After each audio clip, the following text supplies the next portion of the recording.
sílẹ̀ ìbójúmu why sáwà nìkan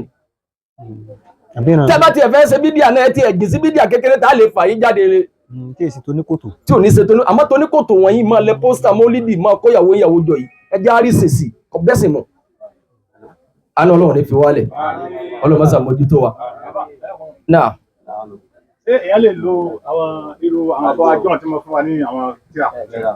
kùndí àtìrà kùndí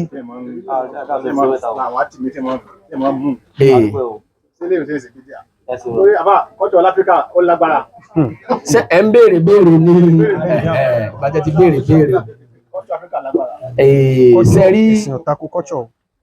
kí wọ́n la Atimi fún yàn kí wọ́n tọ́ba là tán wọ́n foyin sí ni o wọ́n ò foyin sí ni o tí wọ́n ní ẹ̀mú kọ́tọ̀ wa láfíríkà kọ́ tẹ́ ẹ bá ti wá sí mọ́ kọ́tọ̀ tí ó bá sọ̀yàn délé rí ibú kí lè yàn ṣe fún. ìyẹn filẹ̀. ẹ̀kejì Atimi gan ò sí nínú kọ́tọ̀ wa Atimi tí wọ́n ń jalè rẹ̀ bọ̀ láti ilẹ̀ lárúbáwá ni tí ò nítumọ̀ nínú ọ̀pọ̀lọpọ̀ ìdáàbòbò tí Yorùbá kà kún kọ́tọ̀ pé àṣà Yorùbá ní kẹ́ máa lé ikún kẹ́ máa wórí ikún kì àwọn ẹranko ẹ máa wórí ẹranko eré ìjàpá awọ rẹ̀ àwọn nǹkan wọ̀nyí ó lòdì sófin Ọlọ́run ṣẹwárí Atimi lílà náà torí pé ìran tó ní mo mú Islam tó fẹ́ gbé ìyẹ̀wò kí ní sí ọgàn Allahu Akbar tó fi mú ẹ̀kejì kí ni wọ́n hàn kí ni wọ́n fi hàn ọkàrí kàwó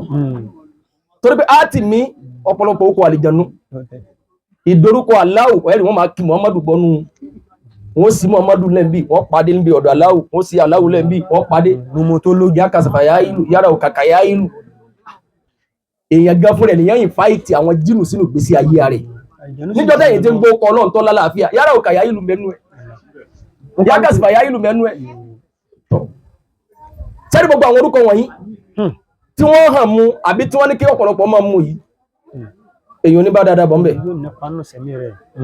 táwọn àgbàlagbà kan bá ti wá ṣe é lọ nígbà tó já sí pé kọ́dà àwọn ọ̀dà kan mà táwọn bá sàtìrí pé dé lárúbáwá ni wọ́n fi kọ́ bá jẹ́ yìí tí wọ́n ti fi làánà àti ọmọ túmọ̀ àwọn gbèmù náà ni. ṣé ìyẹn lè mọ̀ pé làánà tó láyé lálẹ́ káàsì bí náà ni wọ́n hàn fún náà mo kọ́ máa mú pé kò ní dáfẹ́ni tí ń parọ́. sẹ́gbẹ́ tí ó fi bá fani pé kí lè hàn pé làánà tó láyé kò ní dáfẹ́ni tí ń parọ́ pé irọ́ gẹ́gẹ́ ní sẹ́wọ̀n. ló sì sọ̀rọ̀ di sẹ́yìn. sẹ́gbẹ́ kò ní gbà bọ̀ títorí pé ọ̀pọ̀lọpọ̀ rí pé dé lárúbáwá ni Atimi mímú ọ̀bẹ́sìn Islam mọ̀ ẹ ṣàdúrà sí tí bá ń ṣe ẹnì kọ̀ọ̀kan ọlọ́mọ́sà fún wa lálàáfíà ọ̀pọ̀lọpọ̀ òǹdè tí a sì máa rí láyé ìjọ náà láyé nídìí àwọn àgbàlagbà wọn yẹn wọ́n máa ń di òǹdè ọ̀pọ̀lọpọ̀ náà òǹdè gbà náà oògùn ẹ̀yìn dídùn lọ̀pọ̀lọpọ̀ lò fún ọ̀pọ̀lọpọ̀ àwọn ìmáàmù tẹ́rí tí ẹ máa rí tẹ́lómi ọkà gbára báyìí tẹ́ rí òǹdè nídìí wọn oògùn ẹ̀yìn dídùn náà ni àmọ́ ìsìlámù tó takò tó bá ti pé nǹkan tẹ́ máa dè mára tẹ́ máa so mára fún ààbò kan ìsìlámù fẹ́ gbé yẹ̀wò tó bá jẹ́ pé oògùn kan ni pípẹ́ àtẹ́bá dé kí ní ìmọ̀ ọwọ́ ń sìn